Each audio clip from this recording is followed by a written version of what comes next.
Hallmark made it so easy for us. We can go buy a sympathy card and we can send it and we can say, we love you, we're praying for you. And yes, that is a good thing, but it's not compassion. Ouch. I know. Sorry. Let's read a fun book. Exactly. Not this gifts of imperfection stuff.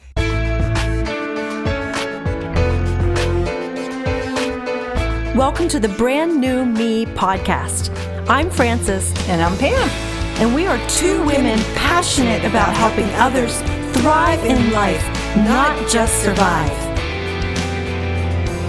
In each episode, we're going to find creative ways to offer hope for your future through our own life experiences. So join us every week as we learn together that we really can be a brand new me.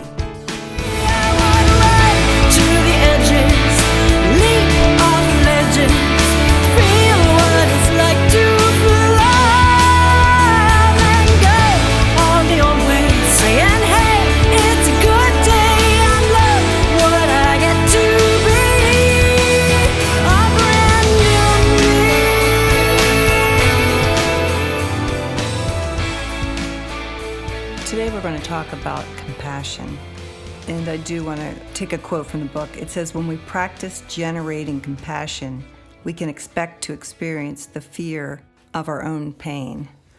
Oh, yikes. I don't like it. It is good to send cards and to let people know that you're thinking of them. But compassion's something different. It's something deeper. The Latin word for compassion, I love the breakdown of these words. The Latin word for compassion is pati and cum, meaning to suffer with. Oh, when you're in darkness with someone, it brings up issues of your own and remembrances of your own. And that's why it's so hard to have compassion. That's why it's easier just to hug somebody and say, I'm praying for you. But to really get in there and really have compassion with someone, that's very different. So have you ever experienced that where you didn't reach out in compassion because it stirred up your own pain? Interestingly enough, and this is one that I remember because it was very recent, and I'm really ashamed to even tell it, but I'm going to tell it anyway. I was speaking down in Lancaster, and it was at a widow's luncheon. They let me know that there was a woman whose husband had just committed suicide and that she was coming to this luncheon. And so I spoke, and then I had this terrible feeling of, I don't want to face her. I don't want to talk to her. I mean, that's why I'm out there speaking, to talk to her, and I did not want to talk to her. And all I could think was, okay, God, give me something to say to her. Now, here's somebody just went through this, and I'm thinking, I have nothing to say to this woman. And I just wanted to shy away from her. And God said to me, that's why I brought you here. That's one of the reasons I brought you here. And so I had to face what I had been through 9 years before. And when I faced her, I saw myself. And I could think back to when it first happened. And that's what gave me compassion, because I could feel it. I could feel what she was feeling. And so that's just one example, and I'm sure I have many that maybe I could be ashamed of or feel like maybe I didn't do the right thing. But God leads us, and He speaks, and I just believe that I do what He tells me to do. Well, I don't know why you're ashamed of that, because it sounds like you did go approach her. I just mean other times that maybe I didn't. That's all. Okay. Well, I was thinking, well, wow, you really did face that, though. And I'm remembering a time, mine is not as severe of a story or situation as yours, but I'm sure my lack of compassion is very extreme in this case. I remember my father had died, and he had multiple myeloma. And I took that death really, really hard.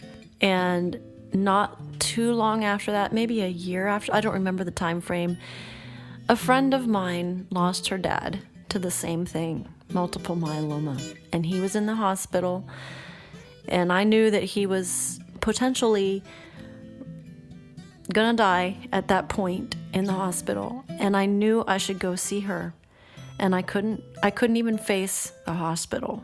I couldn't even think about, I would even avoid the street the hospital was on, because I had not yet dealt with the impact of my own father's death, and I was a terrible friend.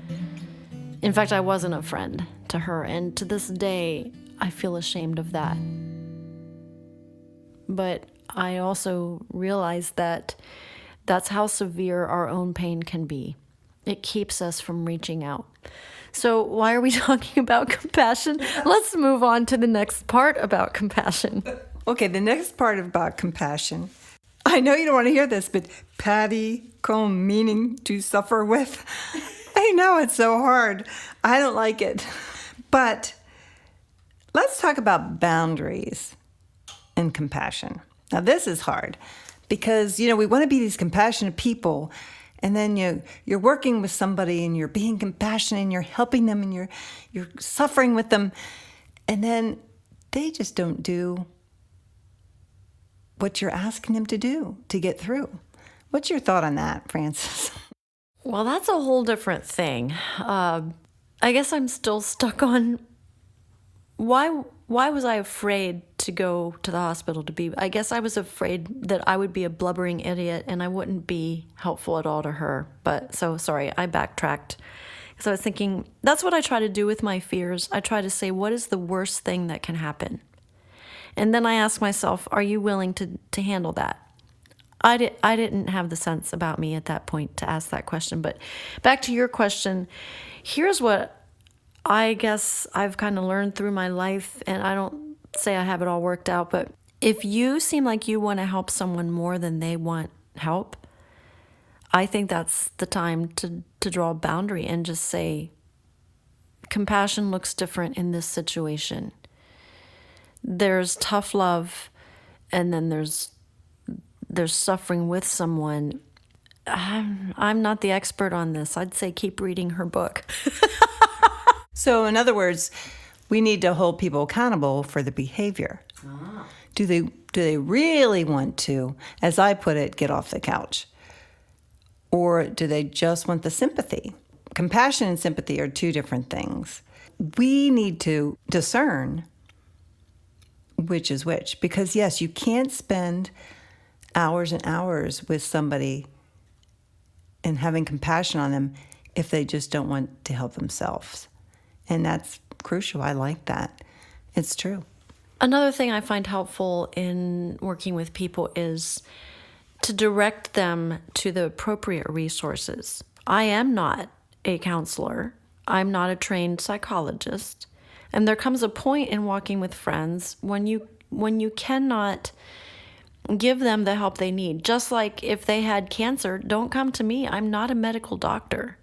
But I can be your friend. I can try to walk through it with you. But that's where you said discernment comes in. What is walking through something with someone and what is pointing them to resources? I remember when I reached a certain low in my depression that the closest people around me started saying, Frances, you need help and I can't help you. And they pointed me to a counselor who could help me. It was the best thing I could have ever done. That was compassion. What I would have preferred was for everybody to just sit on the couch and bawl with me and tell me I was going to be fine. But what I really needed was someone to point me in a direction that could actually help me and help deal with not just the symptoms. Maybe as I'm talking about this, I'm figuring it out as we talk. Maybe compassion knows when to walk with someone, and boundaries is when to draw the line and say, I'll walk with you, but you need help. And I think that's true.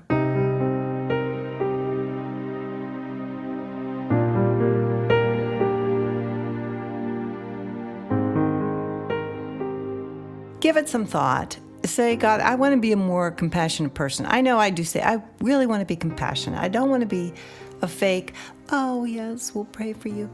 Sometimes I think, well, we say we're going to pray for them. It's always better to me to just say, okay, I'm praying for you right this second. Because, when people say that to me, sometimes I think, well, they're really going to remember. Because we do forget. It's not that we don't want to. It's just that we forget. And so let's work on compassion. Let's ask the Lord for all of us to give me the compassion, Lord. And then, not just that, but give me the strength to face my own fears and my own stress and my own issues in order to get through it. And what does this have to do with the gift of imperfection? I don't remember. I guess it's just that we're giving a gift of letting other people be imperfect when we walk with compassion toward them. Is that what you'd say is going on here? Because you don't know. I don't remember the chapter. It is. It's acceptance for starters. And compassion is, when we have compassion, we have to turn that off. No, it's good.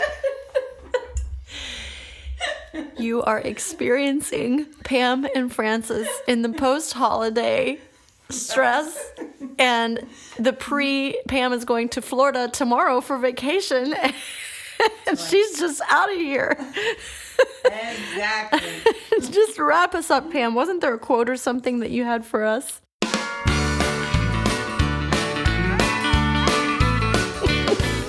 I'm feeling compassionate toward you. Yes, I see that. Yes, I'll just end with a quote from Brene.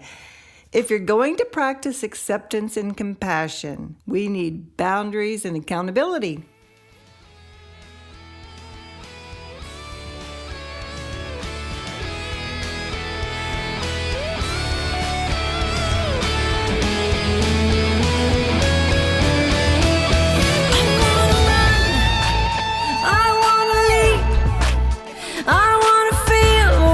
Like to fly, I'm letting go.